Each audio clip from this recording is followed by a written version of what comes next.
territories start to gradually reopen over the coming months, and the CERB becomes less and less needed, this subsidy will play an even greater role. That's why I can announce today that we will be extending the Canada Emergency Wage Subsidy beyond June to help kickstart our economic reopening and boost jobs. We'll have more details next week, but to businesses hit by COVID-19, know this: the wage subsidy will continue to be there for you to help you keep your employees on the payroll. So fill out the application at canada.ca if you haven't already done so. And if you had to let people go, try to bring them back. It's those workers who will drive our economy's short and long-term recovery. On other support, the Canada Emergency Business Account has been accessed by well over 500,000 businesses to give them much-needed loans. Between the CEBA and the wage subsidy, we're helping employers across the country keep Canadians on the job. Now, even though we're reaching millions of Canadians, we need to reach even more. We're working around the clock to update and adjust so that help gets to as many workers, small businesses, families, and young people as possible. We also know that some sectors have been hit especially hard, so we're stepping up on that too. Minister Baines will be leading a new Industry Strategy Council.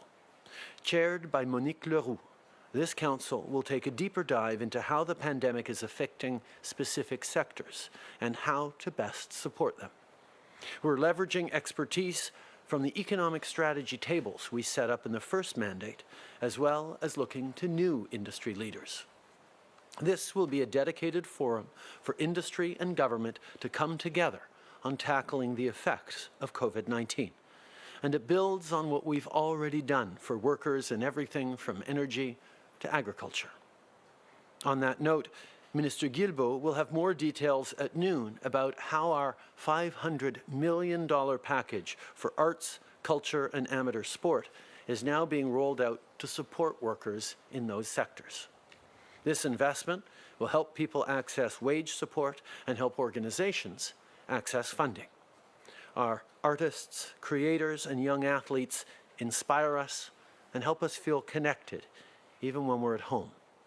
They're there for us, and we're going to be there for them.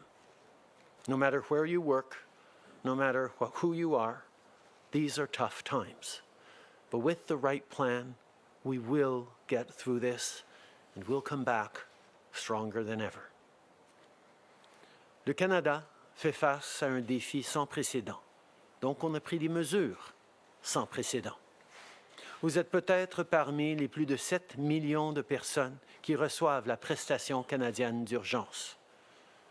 Ou peut-être que vous avez été réembauché grâce à la subvention salariale d'urgence. Nous avons créé cette subvention pour protéger les emplois autant que possible. Depuis le lancement du programme la semaine dernière, les employeurs ont déjà déposé des demandes de subvention pour presque 2 millions de travailleurs. Et aujourd'hui, j'annonce qu'on va prolonger la subvention salariale d'urgence après le mois de juin pour encourager la relance de l'économie et stimuler la création d'emplois. On aura plus de détails à ce sujet la semaine prochaine, mais les entreprises touchées par la COVID-19 doivent savoir ceci. La subvention salariale va être là pour vous et vos travailleurs. Je vous invite à faire une demande sur le site de canada.ca si ce n'est pas déjà fait. Et si vous avez dû faire des mises à pied, essayez de réembaucher vos employés si possible. Ce sont ces travailleurs qui vont nous aider à relancer l'économie à court et à long terme. Les Canadiens veulent travailler, donc on va les aider à retourner au travail. Grâce à cette subvention et à d'autres mesures comme le compte d'urgence pour les entreprises, on aide les employeurs à garder leurs employés.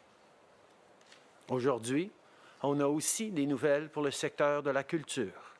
Le ministre Guilbeault va donner plus de détails là-dessus, mais en gros, on est en train de soutenir les artistes, les entreprises culturelles, les musiciens, les jeunes athlètes et leurs entraîneurs. Pour mieux comprendre les conséquences de la pandémie sur les différents secteurs de l'économie, on met sur pied le Conseil sur la stratégie industrielle, qui sera dirigé par le ministre Baines. Présidé par Monique Leroux, le Conseil aura pour mission d'étudier plus en profondeur les effets de la pandémie dans des secteurs spécifiques et surtout ce qu'on peut faire pour soutenir les travailleurs. On profite du savoir-faire des tables de stratégie économique qu'on avait mises sur pied durant notre premier mandat et on fait appel à des nouveaux leaders d'industrie. On traverse une période difficile en ce moment, mais avec le bon plan, on va revenir plus fort que jamais. It's hard to think of tougher times for our country, but as our elders remind us, Canada has faced challenges before, and we've always overcome them. Today, we mark the 75th anniversary of Victory in Europe Day and the end of the Second World War on the continent. After 6 years of war, it must have felt like that day would never come, but it did. And it came because of the courage of all who served and because of the sacrifice of all who gave their lives. It has been 75 years since our grandparents and great-grandparents stood up to do their part. 75 years since they stood united and strong to ensure that we would live in peace and freedom. Today, as our generation faces our own battle, let us be inspired by them and their valor as we protect them and all Canadians. This is our challenge, and I know we will rise to meet it. Merci. Thank you, Prime Minister. We'll now go to the phone lines for questions. One question, one follow-up. Operator? Thank you. Merci. The first question is from Jamie Tashagumskum from APTN. Line open. Thank you, Mr. Prime Minister. As we all know, Indigenous communities in the North are vulnerable due to social conditions like lack of housing and lack of medical facilities. And it's been said that Indigenous communities are 2 weeks behind the curve. Now, with provinces relaxing restrictions, some of these communities might see that as a threat. Do you agree with that opinion? And secondly, what would your advice be to those communities?